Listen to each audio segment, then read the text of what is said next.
রাত তখন প্রায় 12টা।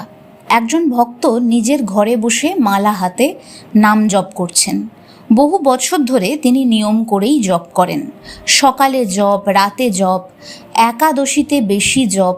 কিন্তু সেই রাতেই হঠাৎ তিনি নিজের মনকে একটি প্রশ্ন করলেন, আমি কি সত্যিই বদলেছি? এই প্রশ্নটা তাকে একটু সংশয় ফেলে দিল।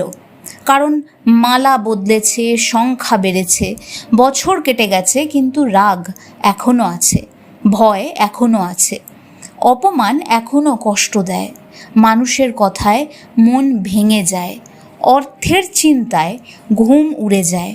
তখন তার মনে আরেকটি প্রশ্ন জাগলো, তাহলে এতদিন আমি কি করলাম? হয়তো এই প্রশ্নটি আপনারও। হয়তো আপনি বহুদিন ধরে নাম জপ করছেন, হয়তো রাম, কৃষ্ণ, হরি, সব রকম আপনার পছন্দ মতো জপ আপনি করেছেন। কিন্তু কখনো কখনো মনে হয়েছে ফল কোথায়? এই প্রশ্নের উত্তর না জানার কারণেই বহু মানুষ নাম জপ শুরু করে আবার মাঝপথে ছেড়ে দেয়। কিন্তু আশ্চর্যের বিষয়, এই প্রশ্নের উত্তর বহু আগেই শ্রী শ্রী রাম ঠাকুর দিয়ে গেছেন। তিনি বলেননি শুধু সংখ্যা বাড়াও, তিনি বলেননি শুধু নিয়ম বাড়াও, তিনি বলেছেন নাম করো। এই দুটি শব্দের মধ্যে এমন কি আছে যা হাজার হাজার মানুষের জীবন বদলে দিয়েছে? কারণ রাম ঠাকুর জানতেন, নামের কাজ শুধু ঠোঁট নাড়ানো নয়, নামের কাজ মানুষকে বদলে দেয়া। এখানেই অধিকাংশ মানুষ ভুল করেন। আমরা নাম করি, কিন্তু মনে মনে চাই আমার ব্যবসা ভালো হোক, আমার অসুখ ভালো হোক, আমার ছেলে চাকরি পাক, আমার সমস্যা দূর হোক।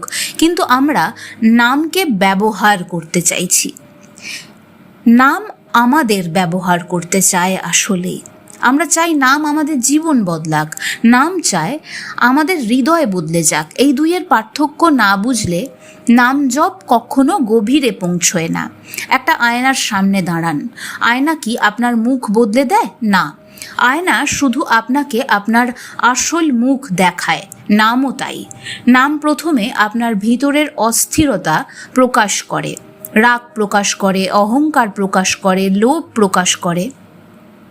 তারপর ধীরে ধীরে সেই ময়লাগুলো পরিষ্কার করতে শুরু করে। শ্রীরামকৃষ্ণ বলতেন, যে সূচ কাদায় ঢাকা থাকে চুম্বক তাকে টানতে পারে না। চুম্বকের দোষ নেই, সূচেরও দোষ নেই, সমস্যা কাদা। আমাদের মনও এরকম।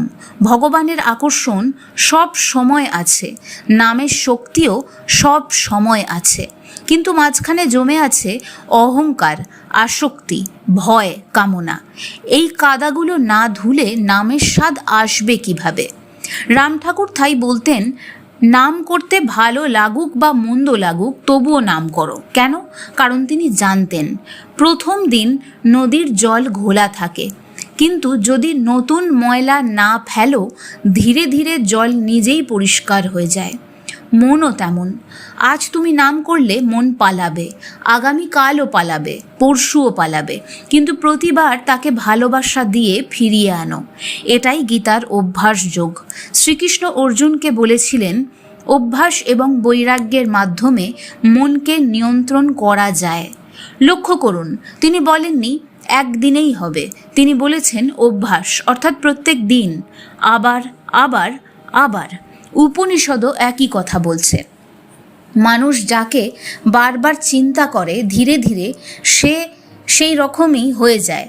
তুমি যদি সারাদিন দুশ্চিন্তা করো, তুমি একটা উদ্বিগ্ন মানুষ হয়ে যাবে। তুমি যদি সারাদিন অভিযোগ করো, তুমি অভিযোগ প্রবণ মানুষ হয়ে যাবে। আর যদি ধীরে ধীরে ভগবানের নাম হৃদয়ে বসাও, তবে একদিন নামই তোমার স্বভাব হয়ে যাবে। আজকের পৃথিবীতে মানুষের সবচেয়ে বড় সমস্যা হলো সে এক মুহূর্তও নিজের সঙ্গে থাকতে পারে না। মোবাইল দরকার, গান দরকার, ভিডিও দরকার, শব্দ দরকার। কেন? কারণ নিজের মনের শব্দ সে সহ্য করতে পারে না। নাম জপ মানুষকে ধীরে ধীরে সেই ভয় থেকে মুক্ত করে।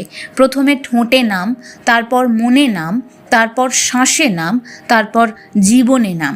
এই 4টে স্তর পার হলেই নাম আর আলাদা কাজ থাকে না। নামই জীবন হয়ে যায়। স্বামী ব্রহ্মানন্দ তাই বলেছিলেন, সব কাজের ভেতর নামের চাকা ঘুরবে।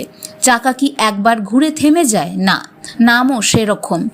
এক সময় এমন দিন আসে, মানুষ কাজ করছে, তবুও ভেতরে ভেতরে নাম চলছে। হাঁটছে, নাম চলছে, ঘুম ভাঙছে, নাম চলছে, দুঃখ এসেছে, প্রথমেই নাম বেরিয়ে আসছে।